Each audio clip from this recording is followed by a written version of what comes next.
Welcome to daily Hindu news analysis. మనం ప్రతిరోజు Hindu news పేపర్లో ఎగ్జామ్ పాయింట్ ఆఫ్ వ్యూలో important current affairs articles and అలాగే దాని వెనుకున్న జీకే పార్ట్ కూడా కవర్ చేస్తున్నాం. So as part of that initiative ఈరోజు మనకి August 4th 2025. Before starting the video give a like and అలాగే వీడియో ఎక్స్ప్లెనేషన్ మీద మీకు ఏమైనా డౌట్స్ ఉంటే కామెంట్ సెక్షన్లో కామెంట్ చేయండి. Definitely I will give reply. And ముందుగా ఈరోజు వచ్చిన ఇంపార్టెంట్ హెడ్లైన్స్ చూస్తే మనకి Lando Norris pips Piastri wins Hungarian Grand Prix. So Formula 1 రేస్లో హంగేరియన్ గ్రాండ్ ప్రిక్స్ విజేతగా నిలిచారు నారిస్. ఇంపార్టెంట్ ఫర్ బ్యాంకింగ్ ఎగ్జామ్స్కి ఈ ఫార్ములా 1 రేసింగ్ రిలేటెడ్ ఈ గ్రాండ్ ప్రిక్స్లో ఎవరెవరు గెలిచారు అని చెప్పేసి అడుగుతూ ఉంటారు. So నారిస్ van this Hungarian Grand prix. And next article చూస్తే మనకి biofortified potatoes to hit Indian market soon. So ఇక్కడ బయోఫోర్టిఫైడ్ అంటే ఏంటంటే ఏదైనా ఒక క్రాప్లో మనం దాని యొక్క న్యూట్రియంట్ డెన్సిటీని ఇంప్రూవ్ చేయగలిగితే దాన్ని మనం బయోఫోర్టిఫికేషన్ అని చెప్పేసి అంటాం. సో ఇక్కడ బయోఫోర్టిఫైడ్ పొటాటోస్ని ఇండియన్ మార్కెట్లోకి వస్తాయి త్వరలో అని చెప్పేసి ఇక్కడ చెప్తున్నారు. సో విత్ ఐరన్ కంటెంట్ని యాడ్ చేస్తారు. సో ఈ న్యూట్రియంట్ డెన్సిటీని ఇంక్రీజ్ చేసే ప్రాసెస్లో భాగంగా ఐరన్ కంటెంట్ని ఇంక్రీజ్ చేస్తారు అందులో. సో ఇక్కడ biofortified sweet potatoes with vitamin A added using technology. So టెక్నాలజీని యూజ్ చేసి విటమిన్ ఏని యాడ్ చేస్తారు దానికి. సో అండ్ ఈ సీడ్స్ని డిస్ట్రిబ్యూట్ చేస్తారు. ఈ బయోఫోర్టిఫైడ్ స్వీట్ పొటాటో సీడ్స్ని మోర్ ఫార్మర్స్కి అవైలబుల్గా ఉండే విధంగా దీన్ని డిస్ట్రిబ్యూట్ చేస్తారు. సో ఆ విధంగా ఎఫర్ట్స్ తీసుకుంటారు అని చెప్తున్నారు. సో ఈ ఐరన్ ఫోర్టిఫికేషన్ ఈ పొటాటోస్ వల్ల సో ఏదైతే మైక్రో డిఫిషియన్సీ ఏదైతే న్యూట్రియంట్ డిఫిషియన్సీ ఏదైతే ఇప్పుడు ప్రజల్లో ఉందో సో దాన్ని కొంతవరకు మనం నిర్మూలించగలం. ఈ ఐరన్ డెఫిషియన్సీనే ప్రాబ్లం అనేది సాల్వ్ చేయవచ్చు దీని ద్వారా అని చెప్పేసి ఇక్కడ ఇచ్చారు. నెక్స్ట్ ఇక్కడ చూస్తే మనకు ఒక పిక్చర్ ఇచ్చారు. సివిక్ రెస్పాన్సిబిలిటీ అని చెప్పేసి ఈ పిక్చర్ని డిస్క్రైబ్ చేస్తూ ఇచ్చారు. ఎందుకంటే ఇక్కడ డెవోటీస్ ఎవరైతే ఉన్నారో భక్తులందరూ కూడా ఇక్కడ క్లీనింగ్ చేస్తున్నారు. సో ఇక్కడ వాలంటీర్స్ ఆఫ్ మన ఊరు మన గుడి మన బాధ్యత meaning our village our temple our responsibility clean the premises of Shri Raghavendra Swami Math at Mantralayam. So ఈ మంత్రాలయం అనే ఈ టెంపుల్ ఈ రాఘవేంద్ర స్వామి మఠ్ అనేది మనకి మంత్రాలయంలో ఉంది. సో ఇది Tungabhadra river banks the banks of the Tungabhadra river Tungabhadra నది ఒడ్డున ఉంది ఈ మంత్రాలయం అనేది. సో ఇక్కడ టెంపుల్ క్లీనప్ డ్రైవ్లో భాగంగా సో ఇక్కడ క్లీన్ చేస్తున్నారు. సో డాక్టర్స్ ఐటీ ప్రొఫెషనల్స్ కూడా ఈ క్లీన్లీనెస్ డ్రైవ్లో పార్టిసిపేట్ చేశారని చెప్పించారు. కానీ ఇక్కడ మనకి స్టాటిక్ పాయింట్ ఆఫ్ వ్యూలో ఇంపార్టెంట్ థింగ్ చూస్తే మనకి తుంగభద్ర రివర్ గురించి చదువుకున్నాం. ఫస్ట్ ఆఫ్ ఆల్ తుంగభద్ర రివర్ని ఏన్షియంట్ టైమ్స్లో వరద రివర్ అని కూడా పిలిచేవారు. అండ్ ఎస్పెషలీ రామాయణ కాంటెక్స్లో చూస్తే మనకి రామాయణం ఉంది కదా. సో అందులో అయితే దీన్ని పంపా రివర్ అని చెప్పేసి రిఫర్ చేశారు. సో ఏన్షియంట్ టెక్స్ట్ బుక్స్లో చాలా వరకు దీన్ని వరద అని చెప్పేసి రిఫర్ చేశారు. అండ్ అలాగే ఇది యూజువలీ కర్ణాటకలో స్టార్ట్ అవుతుంది. ఈ తుంగభద్ర రివర్ కర్ణాటక నుంచి ఏపీలోకి ఫ్లో అవుతుంది. సో అండ్ అలాగే ఇది కృష్ణా రివర్కి ట్రిబ్యూటరీ. సో ఇది తుంగ అని చెప్పి ఒక రివర్ అండ్ భద్ర అని చెప్పి ఒక రివర్ ఈ రెండు కలిసి తుంగభద్ర కింద కృష్ణ రివర్లో కలుస్తాయి. So this Tungabhadra river is a tributary of Krishna river. And ఈ కృష్ణా రివర్కి తుంగభద్ర రివర్కి మధ్యలో ఒక ప్లేస్ ఉంటుంది, ట్రయాంగులర్ షేప్లో ఒక ప్లేస్ ఉంటుంది. దాన్ని మనం రాయచూర్ దోబ్ అని చెప్పేసి అంటాం. సో ప్రీవియస్ ఏన్షియంట్ టైంలో ఈ రాయచూర్ దోబ్ కోసం చాలా యుద్ధాలు జరిగాయి. బహమనీ కింగ్డమ్కి అండ్ విజయనగర కింగ్డమ్కి కూడా యుద్ధాలు జరిగాయి. ఎందుకంటే it is often considered as a fertile land. చాలా సారవంతమైన నేల అది రాయచూర్ దోబ్ అని చెప్పేసి అంటాం. సో దానికోసం యుద్ధాలు కూడా జరిగాయి. అండ్ ఈ తుంగభద్ర నది ఒడ్డునే హంపి నగరం ఉంది. సో ఆ హంపి నగరమే విజయనగర ఎంపైర్ యొక్క క్యాపిటల్ కింద కూడా ఉండేది. సో ఈ తుంగభద్ర నది ఒడ్డునే ఈ విజయనగర ఎంపైర్ కూడా సామ్రాజ్యం స్థాపించబడింది. So that's all about this Tungabhadra river. Next చూస్తే ఇక్కడ మనకి purpose of Singapore visit will soon fructify says industries minister అని చెప్పించారు కదా. సో ఇక్కడ ఫ్రక్టిఫై మీనింగ్ ఇంపార్టెంట్. సో ఏదైతే సింగపూర్ విజిట్ చేశారో ఆ విజిట్ యొక్క రిజల్ట్స్ అనేవి సూన్ మనం చూస్తామని చెప్పేసి ఇక్కడ ఇండస్ట్రీస్ మినిస్టర్ చెప్తున్నారు, స్టేట్మెంట్ ఇచ్చారు. ఇక్కడ ఫ్రక్టిఫై మీనింగ్ ఇంపార్టెంట్. ఫ్రక్టిఫై అంటే ఫలించడం, టు ప్రొడ్యూస్ గుడ్ రిజల్ట్స్ లేదంటే ప్రొడక్టివ్గా అవుట్కమ్ రావడం లేదంటే ఫ్రూట్ఫుల్గా ఉండడం అని చెప్పేసి అర్థం వస్తుంది. So fructify meaning important. And next ఇక్కడ చూస్తే మనకి Gajapayana a symbolic march of elephants to be held today. So ఇక్కడ దసరా ఫెస్టివల్, మైసూరు దసరా ఫెస్టివల్‌కి జస్ట్ వీక్స్ బిఫోర్‌గా ఈ గజాపయాన అని చెప్పేసి ట్రెడిషనల్‌గా ఎలిఫెంట్స్‌ని ఫారెస్ట్ నుంచి సిటీలోకి తీసుకొచ్చే ఒక మార్చ్. సో, మార్చ్ అంటే వాటిని తీసుకొస్తారు. సో, దాని పేరే గజాపయాన. ఇదొక ట్రెడిషనల్ థింగ్. సో, అది స్టార్ట్ అయింది అని చెప్పారు. ఇక్కడ చూస్తే ఫ్రింజెస్ ఆఫ్ నాగర్హోలే టైగర్ రిజర్వ్ దగ్గర నుంచే తీసుకొస్తున్నారు అని చెప్పేసి ఇచ్చారు. ఈ నాగర్హోలే టైగర్ రిజర్వ్ వచ్చేసి మనకి కర్ణాటకలో ఉంది. So, this is part of larger, అంటే బయోస్పియర్ రిజర్వ్ లార్జర్ ఏరియాలో ఉంటే అందులో ఈ నాగర్హోలే టైగర్ రిజర్వ్ కూడా part of it. So, Nilgiri biosphere reserve కూడా మనకి కర్ణాటక అండ్ అడ్జాయినింగ్ స్టేట్స్లో ఉంటుంది. కర్ణాటక, తమిళనాడు, కేరళ అడ్జాయినింగ్ స్టేట్స్లో నీలగిరి బయోస్పియర్ రిజర్వ్ అని చెప్పేసి ఉంటుంది. సో, అందులో కర్ణాటక పాయింట్ ఆఫ్ వ్యూలో చూస్తే మనకి కర్ణాటక సైడ్న ఈ నాగర్హోలే టైగర్ రిజర్వ్ ఉంది. ఎస్పెషలీ ఇది మైసూర్కి దగ్గరలో ఉంటుంది ఈ నాగర్హోలే టైగర్ రిజర్వ్ అనేది. అండ్ ప్రస్తుతం మనకి కర్ణాటక చూస్తే కర్ణాటక సీఎం వచ్చేసి సీతారామయ్య అండ్ గవర్నర్ చూస్తే మనకి తావర్చంద్ గెహ్లోత్. అండ్ అలాగే రిమైనింగ్ ఇప్పుడు కర్ణాటకలో ఇంపార్టెంట్ నేషనల్ పార్క్స్ చూస్తే మనకి బాందీపూర్, బన్నెర్ఘట్ట అండ్ నాగర్హోలే ఆల్రెడీ చదువుకున్నాం. అండ్ అన్షి నేషనల్ పార్క్ కూడా అక్కడే. అండ్ వైల్డ్ లైఫ్ శాంచురీ చూస్తే మనకి important Bhadra wild life sanctuary అని చెప్పి ఉంటుంది. And Mudumalai tiger reserve and Kudremukh national park, ఇట్లా లాట్ ఆఫ్ నేషనల్ పార్క్స్ అనేవి కర్ణాటకలో ఉన్నాయి. అండ్ నెక్స్ట్ ఇంపార్టెంట్ థింగ్ చూస్తే ఇక్కడ మనకి to fight tooth and nail అని చెప్పి ఇక్కడ ఇచ్చారు కదా, ఇది మనకు ఒక idiom, very important. To fight tooth and nail అంటే టు ఫైట్ ఫియర్స్లీ, అంటే పట్టు విడవకుండా చివరి వరకు ఒక గట్టిగా ప్రయత్నం చేయడం. సో, మన ఆల్ అవర్ మీన్స్, మనకున్న పూర్తి శక్తితో దాని గురించి మనం ప్రయత్నించడం. To fight tooth and nail, ఇక్కడ ఇడియం ఇంపార్టెంట్ మనకి. అండ్ ఇక్కడ పిక్చర్ చూస్తే మనకి లూమ్స్ ఆఫ్ లెగసీ అని చెప్పి ఇచ్చారు కదా, ఇక్కడ నేషనల్ హ్యాండ్లూమ్ డే సందర్భంగా ఇక్కడ వీక్ లాంగ్ సెలబ్రేషన్స్ని ఇనాగ్రేట్ చేశారు మనకి union coal mines minister G Kishan Reddy. ఎందుకంటే నేషనల్ హ్యాండ్లూమ్ డే వచ్చేసి మనం August 7th జరుపుకుంటాం. To mark this swadeshi moment కూడా మనకి August 7th స్టార్ట్ అయింది 1905లో. సో, దాన్ని మనం పురస్కరించుకొని ఈ నేషనల్ హ్యాండ్లూమ్ డేని August 7th జరుపుకుంటున్నాం. అండ్ ఇక్కడ ఈరోజు ఎడిటోరియల్ పేజ్లో చూస్తే మనకి out of 4 articles 3 are very important. So, అందులో మనం ముందుగా వచ్చిన ఈ ఆర్టికల్ చూస్తే మనకి another slip up by India in the trade pact with the UK. So, యూకేతో మనం already comprehensive economic trade agreement అనేది మనం చేసుకున్నాం ఇండియా యూకే మధ్య. సో, మన సైడ్ నుంచి మన యూనియన్ కామర్స్ మినిస్టర్ అయిన పీయూష్ గోయల్ సైన్ చేశారు. అండ్ ఈ ట్రేడ్ అగ్రిమెంట్లో భాగంగా చూస్తే చాప్టర్ 13లో ఒక పాయింట్ అనేది ఇక్కడ రైజ్ చేశారు. అది it is a cause of concern కింద ఇప్పుడు మనకు ఉంది అని చెప్తున్నారు. సో, ఆర్టికల్ 13.6 అక్కడ చూస్తే మనకి వాలంటరీ లైసెన్సింగ్ గురించి అక్కడ చెప్పారు. సో, ఏవైతే డ్రగ్స్ ఏవైతే ఉంటాయో, మెడిసిన్స్ ఏవైతే ఉంటాయో అవి పేటెంట్ అనేది ఉంటుంది కదా, సో దానికి వాలంటరీ లైసెన్సింగ్ ద్వారా టెక్నాలజీ ట్రాన్స్ఫర్ అనేది చేస్తాము అని చెప్పేసి both in between these both countries అని చెప్పేసి ఒక క్లాజ్ అనేది ఆ చాప్టర్ 13.6లో పెట్టారు ఈ ట్రేడ్ అగ్రిమెంట్లో. సో, దాని వరకు చూస్తే మనకి ఇండియా ఎప్పటి నుంచో కూడా కంపల్సరీ లైసెన్సింగ్ ఇవ్వాలి అని చెప్పేసి కంపల్సరీ లైసెన్సింగ్ గురించి మనం ఆపోజిట్, అంటే యాక్చువల్గా వాలంటరీ లైసెన్సింగ్ అనేది ఉంటుంది, దానికి ఆపోజిట్గా compulsory licensing is nothing but కంపల్సరీగా ఇప్పుడు ఏదైనా ఒక ప్రోడక్ట్ ఒక కంపెనీ రిలీజ్ చేసినప్పుడు, డ్రగ్ ఫార్ములా అనేది రిలీజ్ చేసినప్పుడు, సో వితిన్ కొన్ని సంవత్సరాలు అనేది వాళ్ళకి ఓన్ పేటెంట్ రైట్స్ అనేవి ఉంటుంది. సో, అది ఒక 2 years అయిపోయిన తర్వాత, దాని తర్వాత ఆ 2 years తర్వాత వాలంటరీ లైసెన్సింగ్ అనేది ఇచ్చి, సో ఆ డ్రగ్ ఫార్ములా అనేవి వేరే కంట్రీస్కి అనేది ఇవ్వచ్చు. సో, వాళ్ళు అక్కడ చీపర్ ప్రైసెస్కి దాన్ని అమ్మడానికి అవకాశం ఉంటుంది. సో, ఇక్కడ కంపల్సరీ లైసెన్సింగ్ అంటే కొంతమంది ఇవ్వచ్చు, ఇవ్వకపోవచ్చు, కానీ ఈ మెడిసిన్స్ అనేవి అత్యవసరం కాబట్టి, ఈ డ్రగ్స్ అనేవి అత్యవసరం కాబట్టి, సో అందరికీ రీచ్ అవ్వాలనే ఉద్దేశంతో మనం కంపల్సరీ లైసెన్సింగ్ వైపే మనం ఎప్పుడు కూడా మన పొజిషన్ అనేది ఉండేది. కాకపోతే ఇక్కడ ఈ అగ్రిమెంట్లో చూస్తే మనకి వాలంటరీ లైసెన్సింగ్ టర్మ్ అనేది ఇంక్లూడ్ చేశారు instead of this compulsory licensing.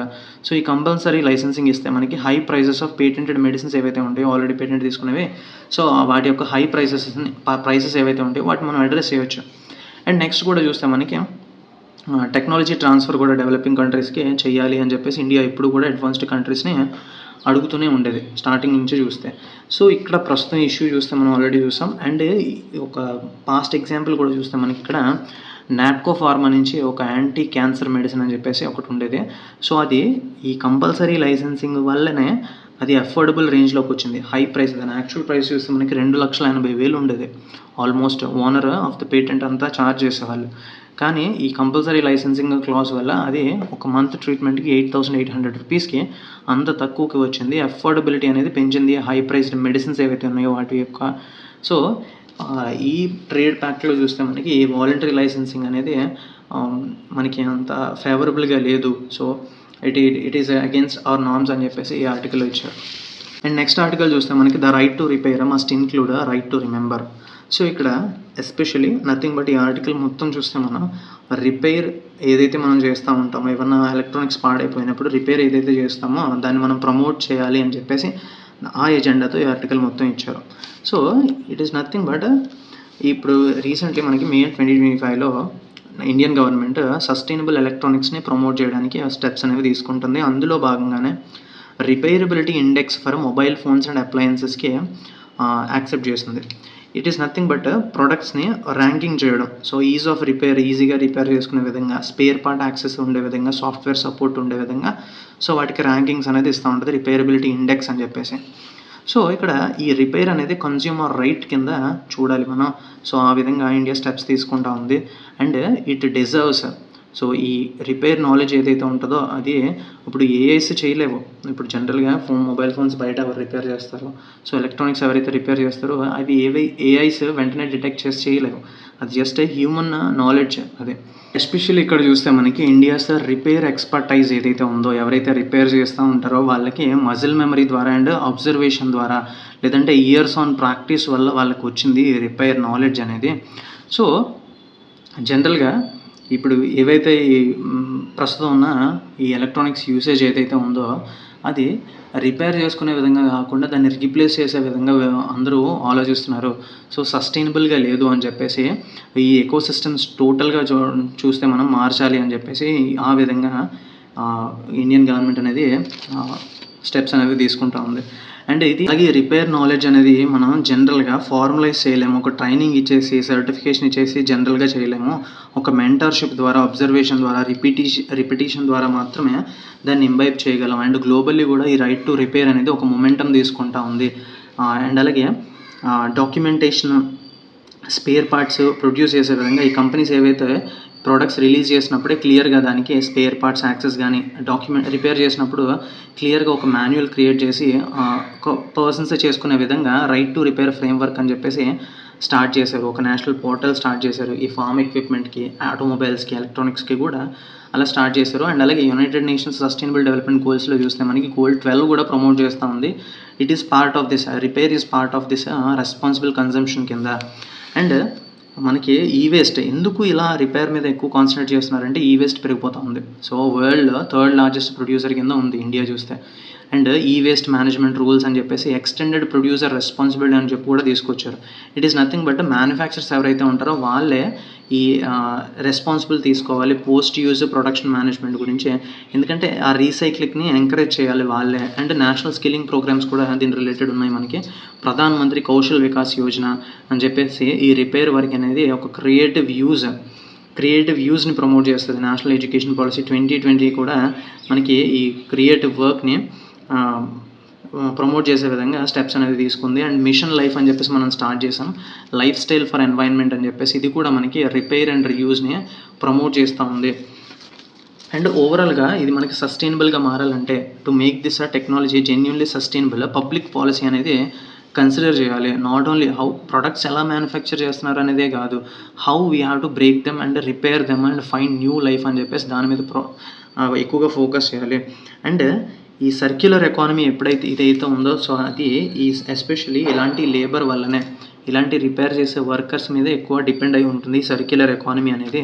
And ఈ రైట్ టు రిపేర్ ఫ్రేమ్వర్క్ క్లియర్గా ఈ శ్రమ్ పోర్టల్లో ministry of labour and employment కింద ఫార్మలైజ్ చేయాలి. ఇన్ఫార్మల్ రిపేరర్స్ ఎవరైతే ఉన్నారో వాళ్ళని కూడా ఈ social protection and skill building స్కీమ్స్కి కిందకి తీసుకురావాలి.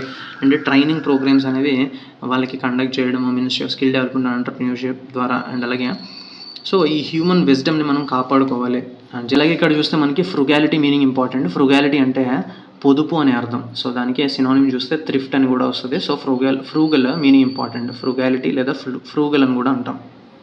అండ్ నెక్స్ట్ ఆర్టికల్ చూస్తే మనకి రేప్ అండ్ పనిష్మెంట్ అని చెప్పేసి ఇక్కడ ఇచ్చారు. Victims of assault must be encouraged to testify without fear. So ఎవరైతే విక్టిమ్స్ ఉంటారో వాళ్ళు క్లియర్గా వితౌట్ ఫియర్ వాళ్ళకి జరిగిన అన్యాయాన్ని క్లియర్గా ఒక కంప్లైంట్ ఇచ్చే విధంగా, టెస్టిఫై చేసే విధంగా సో వాళ్ళని ఎంకరేజ్ చేయాలి విక్టిమ్స్ని అని చెప్పేసి ఇక్కడ ఇచ్చారు. సో ఎందుకంటే క్లియర్లీ ఇక్కడ ప్రజ్వల్ రివన్నా అని చెప్పేసి కర్ణాటక రిలేటెడ్ ఒక పర్సన్. సో ఈయన ప్రైమ్ మినిస్టర్ హెచ్డి దేవగౌడ అని చెప్పేసి ఉండేవారు, ఆయనకి గ్రాండ్ సన్ ఈయన. సో ఈయన ఫార్మర్ ఎంపీ కూడా, జనతాదళ్ సెక్యులర్ అని చెప్పేసి ఆ పార్టీ నుంచి ఎంపీ కూడా. సో ఈయన రేప్ కేసు కింద కన్విక్ట్ అయ్యారు. సో ఆయనకి శిక్ష అనేది పడింది. సో యాక్చువల్గా ఈయన ఏం చేశారు అంటే ఒక డొమెస్టిక్ వర్కర్ ఎవరైతే ఉంటారో ఆవిడని సెక్షువల్ అసాల్ట్ చేసి దాన్ని మొబైల్ ఫోన్లో రికార్డ్ చేశారు. సో అవి తర్వాత లీక్ అయిన తర్వాత 2024 ఇయర్లో అవి లీక్ అయ్యాయి. పెన్ డ్రైవ్స్లో పబ్లిక్ ప్లేసెస్లో విసిరేశారు. సమ్వాట్ ఎలాగో తెలియదు, మొత్తానికి లీక్ అయ్యాయి. సో లీక్ అయిన తర్వాత అండ్ క్లియర్లీ అందులో ఆ పర్సన్ ఎవరైతే ఉన్నారో, రివన్నా అని చెప్పేసి పర్సన్ ఎవరైతే ఉన్నారో ఆ పర్సన్ ఫేస్ అనేది విజిబుల్గా లేదు. సో ఓన్లీ అక్కడ విమెన్ ఎవరైతే ఉన్నారో ఆవిడ ఫేస్ క్లియర్లీ వైలేషన్, ఎందుకంటే ఆవిడ సేఫ్టీ, ప్రైవసీ నీకు క్రాస్ వైలేషన్ జరిగింది. క్లియర్గా విమెన్ యొక్క ఫేస్ కనపడే విధంగా ఉంది. సో దాన్ని చూసి చాలామంది విమెన్ ఎవరైతే విక్టిమ్స్ ఉన్నారో వాళ్ళు కూడా బయటకు వచ్చి క్లియర్గా కంప్లైంట్ చేశారు. సో దాని తర్వాత స్పెషల్ ఇన్వెస్టిగేషన్ టీమ్ అనేది క్లియర్గా ఎస్ఐటీ వర్క్డ్ విత్ అలాక్రిటీ అని చెప్పించారు కదా. అలాక్రిటీ మీనింగ్ ఇంపార్టెంట్. అలాక్రిటీ అంటే ఈగర్నెస్, వెరీ ఈగర్నెస్తో దాన్ని సాల్వ్ చేశారు. దాని మీద ఛార్జ్ షీట్ ఫైల్ చేసి సో డిఎన్ఏ అనాలిసిస్ కూడా తీసుకున్నారు. ఆ విమెన్ యొక్క DNA analysis and testimony key evidence కింద తీసుకొని సో స్పీడీ ట్రయల్ అనేది కన్విక్షన్ అనేది చేశారు. And under lot of sections ఈ రెవెన్యూని కన్విక్ట్ చేశారు. అండర్ సెక్షన్ 376 అంటే repeated rape on the same women అని చెప్పేసి. సో ఈ సెక్షన్ ప్రకారం చూస్తే నాట్ లెస్ దాన్ 10 years కన్నా ఎక్కువగానే రెగరస్ ఇంప్రిజన్మెంట్ అనేది ఉంటుంది. సో ఇలా స్పీడీ ట్రయల్స్ అండ్ కన్విక్షన్స్ చేసినట్లయితే లాట్ ఆఫ్ విక్టిమ్స్ బయటకు వస్తారు అండ్ క్లియర్లీ వితౌట్ ఫియర్ వాళ్ళు ఈ కంప్లైంట్ చేయడానికి అవకాశం ఉంటుంది. And laws are in place and government machinery మాత్రం స్విఫ్ట్గా అండ్ సెన్సిటివ్గా యాక్ట్ చేయాలి. అండ్ ఒక సేఫ్ స్పేస్ అనేది క్రియేట్ చేయాలి survivors of this sexual abuse ఎవరైతే ఉంటారో. సో వాళ్ళు ముందుకు వచ్చి come forward and without fear వాళ్ళు కంప్లైంట్ చేయాలి అంటే సో అట్లాంటి స్పేస్ అనేది, సేఫ్ స్పేస్ అనేది మనం క్రియేట్ చేయాలని చెప్పేసి ఈ ఆర్టికల్ ఇచ్చారు. అండ్ నెక్స్ట్ ఆర్టికల్ చూస్తే మనకి Philippines president to visit India as 2 sites look to deepen maritime ties. So Philippines president is going to visit India అని చెప్పి ఇక్కడ ఇచ్చారు. Ferdinand Romualdez Marcos junior. So ఈయన ఇంతకుముందు 1976లో విజిట్ చేశారు వీళ్ళ ఫాదర్ ఫెర్డినాండ్ మార్కోస్ అని చెప్పేసి. సో ఇప్పుడు మళ్ళీ ఈయన విజిట్ చేస్తున్నారు. సో మ్యారిటైమ్ టైస్ ఏవైతే ఉన్నాయో వాటిని బలపరచుకోవడానికి ఈ విజిట్ అనేది ఉపయోగపడుతుందని చెప్పేసి ఇక్కడ ఇచ్చారు. నెక్స్ట్ ఆర్టికల్ చూస్తే మనకి centre gives nod to CISF to increase strength to 2.2 lakh 58,000 personnel to be recruited. So ఇక్కడ క్లియర్లీ CISF అంటే సెంట్రల్ ఇండస్ట్రియల్ సెక్యూరిటీ ఫోర్స్. ఇది ఒక paramilitary force under home ministry work చేస్తూ ఉంటుంది ఇది. సో ఇది క్లియర్గా ఈ స్ట్రెంగ్త్ని పెంచుకోవాలి అని చెప్పేసి చూస్తున్నారు. ఎందుకంటే లెఫ్ట్ వింగ్ ఎక్స్ట్రీమిజం ఏదైతే ఉందో, left wing extremism is nothing but ఈ మావోయిస్టులు ఎవరైతే ఉంటారో, ఈ మావోయిస్ట్ ఏరియాస్ ఏవైతే ఉంటాయో సో అక్కడ ఫ్యూచర్ ఇండస్ట్రియల్ హబ్స్ని క్రియేట్ చేయడానికి చూస్తుంది కాబట్టి గవర్నమెంట్. సో వాటిని ప్రొటెక్ట్ చేయడానికి ఈ సెంట్రల్ ఇండస్ట్రియల్ సెక్యూరిటీ ఫోర్స్ ఏదైతే ఉందో సో వీళ్ళ యొక్క స్ట్రెంగ్త్ని పెంచుకోవాలని చెప్పేసి చూస్తున్నారు. అండ్ మన union home minister Amit Shah కూడా March 2026 డెడ్లైన్ కింద పెట్టారు to end this Maoist activities. ఛత్తీస్గఢ్లో వర్స్ట్ ఎఫెక్టెడ్ స్టేట్ అది. ఛత్తీస్గఢ్లో ఓవరాల్గా ఈ మావోయిజంని ఎండ్ చేయాలి March 2026 కల్లా అని చెప్పేసి సో టార్గెట్ అనేది పెట్టారు. అండ్ నెక్స్ట్ 5 yearsలో కూడా 14,000 పీపుల్ని రిక్రూట్ చేసుకోవడానికి చూస్తుంది. అండ్ ఈ CISFని డిప్లాయ్ ఎక్కడ చేస్తారు అంటే క్రిటికల్ సెక్టర్స్ ఏవైతే ఉన్నాయో ఏవియేషన్ దగ్గర కానీ, see ports, thermal power plants దగ్గర, న్యూక్లియర్ ఇన్స్టలేషన్స్ దగ్గర, hydro power plants and jails in Jammu Kashmir. So ఇట్లాంటి ప్లేసెస్లో వీళ్ళని డిప్లాయ్ చేయడానికి చూస్తున్నారు అని చెప్పేసి ఇక్కడ ఇచ్చారు. నెక్స్ట్ ఇక్కడ చూస్తే మనకి government may push for passage of key sports bill in Lok Sabha amid deadlock over debate on SIR, special intensive revision. SIR అంటే సో ఇక్కడ గవర్నమెంట్ చూస్తూ ఉంది ఈ స్పోర్ట్స్ బిల్. మనం ఆల్రెడీ చదువుకున్నాం ప్రీవియస్ అనాలిసిస్లో, నేషనల్ స్పోర్ట్స్ గవర్నెన్స్ బిల్ అని చెప్పేసి. సో దీన్ని పాస్ చేయడానికి చూస్తుంది గవర్నమెంట్ ఇప్పుడు జరుగుతున్న పార్లమెంట్ సెషన్స్లోని. So it will be passed in the din అని చెప్పి ఇక్కడ ఇచ్చారు కదా. ఇన్ ద డిన్ అంటే అమిడ్ నాయిస్, ఎందుకంటే ఒక పక్కన ఈ స్పెషల్ ఇంటెన్సివ్ రివిజన్ గురించి ఆపోజిషన్ లాట్ ఆఫ్ నాయిస్ చేస్తూ ఉంది. Amid that noise so this national sports governance bill will be passed అని చెప్పేసి ఇక్కడ ఇచ్చారు. So in the din meaning important మనకి. ఇన్ ద డిన్ అంటే amid loud noise. So and అలాగే ఇంకొక పార్లమెంటరీ ప్రొసీడింగ్స్లో కూడా ఇక్కడ చూస్తే మనకి ప్రెసిడెంట్ రూల్ మణిపూర్లో 6 months ఎక్స్టెండ్ చేయబోతున్నారు విత్ ఎఫెక్ట్ ఫ్రమ్ August 13 అని చెప్పేసి ఇక్కడ ఇచ్చారు. ఇక్కడ చూస్తే మనకి Modi and Shah meet president separately. So ఇక్కడ called on meaning important. So prime minister Modi and union minister Amit Shah కూడా ఇద్దరు కూడా కాల్డ్ ఆన్ ప్రెసిడెంట్ ముర్ము అని చెప్పి ఇక్కడ ఇచ్చారు కదా. So called on phrase important మనకి. కాల్డ్ ఆన్ అంటే మీట్ అవ్వడం, టు మీట్ అని చెప్పేసి అర్థం వస్తుంది. సో దాని మీనింగ్ ఇంపార్టెంట్ మనకి. అండ్ నెక్స్ట్ ఆర్టికల్ చూస్తే మనకి 140 people of PVTGs Nicobari tribe to join Andaman police. So Andaman పోలీస్లో అక్కడ అండమాన్ అండ్ నికోబార్ ఐలాండ్స్లో ఉన్న ట్రైబల్ గ్రూప్స్ని చేర్చుకుంటున్నారు అని చెప్పేసి ఇక్కడ ఇచ్చారు. సో ఆ ఐలాండ్లో ఉన్న ట్రైబల్ గ్రూప్స్ అనేవి డిఫరెంట్ ట్రైబల్ గ్రూప్స్ మనకి ఇంపార్టెంట్. సో అక్కడ ఎవరు ఉంటారంటే Onges and great Andamanese and Nicobari and క్లియర్గా చూస్తే మనకి Shompens and Jarawas. So different types of tribes వీళ్ళు PVTGs అంటే పర్టికులర్లీ వల్నరబుల్ ట్రైబల్ గ్రూప్స్ కింద డెసిగ్నేట్ అయిన ట్రైబల్ గ్రూప్స్. సో ఓవరాల్గా అక్కడ ఉన్న ట్రైబల్ గ్రూప్స్ అనేవి మనకి ఇంపార్టెంట్. సో వాళ్ళని హోమ్ గార్డ్ వాలంటీర్స్ కింద జాయిన్ చేసుకుంటున్నారు అని చెప్పేసి పోలీస్ డిపార్ట్మెంట్లో అని చెప్పేసి ఇక్కడ ఇచ్చారు. అండ్ నెక్స్ట్ ఆర్టికల్ చూస్తే మనకి Rhodes pleased with the growth of surfing in India. So ఇక్కడ ఫార్మర్ ఈయన ఇంతకుముందు సౌత్ ఆఫ్రికన్ క్రికెటర్ అండ్ ఇప్పుడు brand ambassador of surfing federation of India. So ప్రస్తుతం సర్ఫింగ్ ఫెడరేషన్ ఆఫ్ ఇండియాకి brand ambassador former South Africa cricketer Jonty Rhodes, very famous cricketer ఈయన. And next ఇక్కడ చూస్తే మనకి long jumper Murali Sreeshankar. So ఈయన long jumper related to long jump. So ఈయన Kosanov memorial athletics meet దగ్గర కజకిస్తాన్లో title గెలుచుకున్నారు. This is the 3rd straight title అని చెప్పేసి ఇక్కడ ఇచ్చారు. So long jumper Murali Sreeshankar, very important. So ఓవరాల్గా ఈరోజు exam point of important articles అన్నీ కవర్ చేసాం. అండ్ ఈరోజు క్వశ్చన్ ఆఫ్ ద డే చూస్తే మనకి స్వదేశీ మూమెంట్ 1905లో జరిగింది. అండ్ అది స్టార్ట్ అయింది ఎగ్జాక్ట్లీ August 7th. స్వదేశీ మూమెంట్ స్టార్ట్ అయింది 1905లో. అండ్ 1905లోనే ఇంకొక మేజర్ ఈవెంట్ జరిగింది. So historical event. సో అది ఏంటో కామెంట్ సెక్షన్లో కామెంట్ చేయండి. And that's it. Thank you for watching.